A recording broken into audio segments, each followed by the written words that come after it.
Cependant, il semble qu'un haki très fort soit nécessaire pour infliger des dégâts à ceux qui ont le marque, avec quelqu'un du niveau de Gaban étant nécessaire pour blesser Summers, et dans le cas des Gorosei, il faudrait probablement quelqu'un d'encore plus fort, ce qui explique pourquoi même Luffy n'a pas encore pu les blesser, car il pourrait encore avoir besoin de développer son haki même plus loin.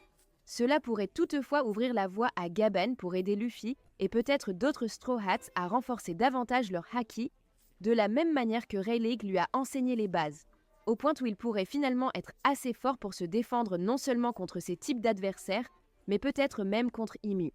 Directement, alors que Summers tombe au sol, Gaban s'exclame ce qui peut être traduit par « Tu as grandi ». Faible, ce qui montre encore une fois qu'ils ont un passé commun. Summers tente de protéger sa prochaine attaque avec un mouvement appelé Ibaria. C'est un jeu de mots, car Ibara est le mot pour les épines, ayant mangé le Iba Nomi, mais ici, c'est combiné avec barrière.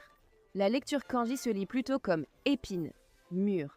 Il enchaîne ensuite avec une autre attaque appelée Ibarash, qui est encore un jeu de mots entre Ibara, épine, et Rash, qui en japonais est parfois utilisé pour désigner une pluie de coups de poing, donc dans ce cas, une pluie d'épines, un Ibarash, si vous voulez. La lecture en kanji se lit comme épine, chasse, où il combine cela avec une autre attaque qu'il appelle Guren Jigoku, qui se traduit par enfer écarlate. Si vous vous souvenez, ce mouvement porte en fait le même nom que Impulse Down Level, un enfer cramoisi.